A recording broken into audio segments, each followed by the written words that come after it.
Selamat datang kembali di pembahasan mendalam kita. Ya, Kali ini kita coba bedah studi kasus negosiasi nomor 5 ya, Oke. dari bukunya Scott Walker, Order Out of Chaos. oke. Fokusnya spesifik nih, soal insiden cyber extortion, pemerasan siber gitu ya. Betul, betul. Ini menimpa sebuah perusahaan di Asia Pasifik. Nah, kita mau lihat gimana sih jebakan komunikasi yang mungkin rasanya biasa aja, tapi bisa jadi bencana kalau budayanya penuh tekanan. Iya, dan sumber kita ini kan menarik ya. Pengalaman langsung seorang negosiator profesional di situasi krisis beneran. Wow, oke. Misi kita bareng Anda kali ini, ya coba bongkar deh. Gimana hambatan komunikasi, baik dari diri sendiri maupun dari sistem kerjanya, itu bisa, meledak pas krisis, dan apa artinya ini buat Anda, gitu. Oke. Bahkan dalam tantangan sehari-hari juga relevan kok. Oke deh, langsung aja ya kita ke inti ceritanya. Bayangin gini kondisinya. Ada karyawan, capek banget. Udah kerja 14 jam sehari. Terus kantornya juga katanya riuh gitu di Asia Pasifik. Kebayang ya? Nah, karena stres, terus buru-buru, dia ngeklik lampiran email. Padahal bahaya tuh, labelnya invoice urgent. Nah, itu dia. Satu klik kecil, malah buka pintu malapetaka. Situasi karyawan itu penting sih, tapi yang digarisbawahi Walker itu lingkungannya. Lingkungannya ya? Iya, dia ngambarin budaya perusahaannya itu, penuh rasa takut. Takut gimana tuh? Ya, salah dikit aja, nggak ada toleransi sama sekali. Terus target kinerja, kayak nggak ada habisnya, non-stop. Waduh, ini penting nih. Jadi, insiden ini bukan cuma soal, teledornya satu orang aja, tapi tekanan budaya yang terus-terusan ini, nah itu yang bikin kondisi subur buat kesalahan kayak gitu terjadi. Susah kan mikir jernih kalau suasananya gitu? Bener juga ya. Nah, pas insiden ini ketahuan nih, gimana reaksi atasannya? Misalnya Chief Information Security Officer-nya, si CISO. Nah, ini dia. Reaksi CISO-nya, Kepala Keamanan Informasinya, itu agak mengejutkan ya. Gimana tuh? Bukannya langsung fokus, oke, gimana solusinya? Teknisnya gimana? Malah marah besar. Marah. Iya, marah besar dan langsung nyari siapa yang salah. Siapa kambing hitamnya. Oh, nyalahin orang ya? Betul. Sumber kita nih, si Walker, nunjukin ini sebagai manifestasi dari rasa takut dia sendiri. Butuh ngontrol, jaga image lah, nunjukin kuasa gitu. Jadi malah fokus ke situ ya? Anda kan tadi nyinggung reaksi CISO ya. Nah ini poin kunci banget. Reaksi dia itu bukan, anomali atau kejadian acak. Terus? Itu cerminan langsung dari budaya perusahaan yang lebih gede lagi. Rasa takut yang udah meresap ini, kata Walker, itu secara aktif justru menghambat kreativitas. Menghambat ya? Iya, menghambat kreativitas. Pengambilan keputusan yang waras juga susah. Apalagi pas genting kan?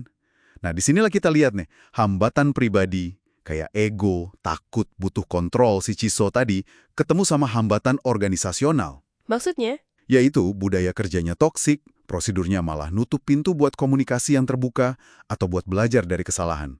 Jadi krisis ini kayak cuma, memperkuat aja rantai kelemahan yang udah ada dari lama. Poin yang tajam tuh. Jadi krisis ini kayak kaca pembesar ya buat masalah yang udah ada. Persis. Gampang itu nyalahin budaya. Bukannya si CISO ini juga punya tanggung jawab pribadi ya, lepas dari lingkungannya? Pertanyaan bagus itu. Tentu ada elemen tanggung jawab individu. Nggak bisa dilepas gitu aja. Nah kan?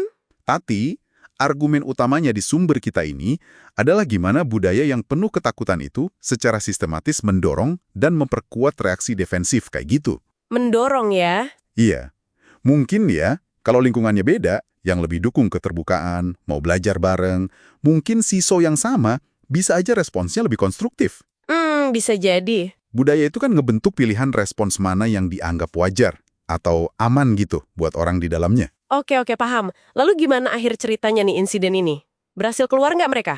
Waduh, jauh dari itu. Perusahaan akhirnya ya memang bayar uang tebusan yang diminta. Dibayar juga akhirnya? Dibayar. Tapi, itu baru awal kerugian mereka. Oh, masih ada lagi? Masih. Proses pemulihan sistemnya, operasionalnya, itu makan waktu berbulan-bulan. Lama juga ya? Akibatnya, mereka kehilangan pendapatan jutaan dolar selama periode itu. Jadi total biayanya, bengkak jauh banget di atas jumlah tebusan itu sendiri. Pelajaran yang sangat-sangat mahal ya berarti? Mahal banget.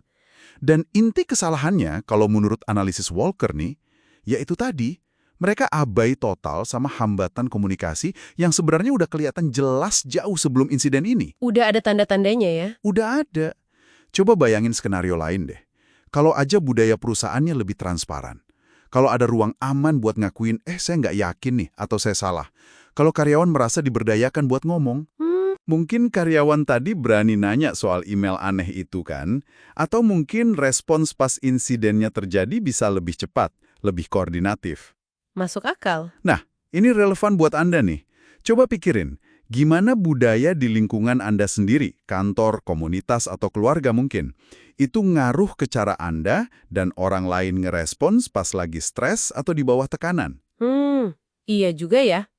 Jadi kalau kita tarik benang merahnya nih, kasus Asia Pasifik ini nunjukin banget ya gimana budaya yang dibangun di atas rasa takut itu Ya, bukan cuma masalah moral atau soal nyaman gak nyaman kerja aja, tapi benar-benar bikin kerentanan. kerentanan nyata. Nyata. Bisa rugi operasional, rugi finansial gede banget. Tepat sekali. Dan ini membawa kita ke pertanyaan penutup nih buat Anda renungkan. Oke, apa tuh? Dalam situasi penuh tekanan yang Anda hadapi, mungkin nggak sedramatis cyber extortion ini ya, tapi pasti ada aja tantangannya. Gimana Anda bisa mulai lebih peka? Peka terhadap apa? Peka ngenalin hambatan komunikasi. Baik yang mungkin datang dari diri Anda sendiri. Ego mungkin, asumsi, rasa takut, atau yang udah nempel di sistem atau budaya sekitar Anda. Oke. Dan yang lebih penting lagi, langkah kecil apa sih yang bisa Anda ambil buat mulai ngatasin itu? Tapi ngatasinnya sebelum telanjur jadi krisis yang lebih gede gitu. Coba direnungkan.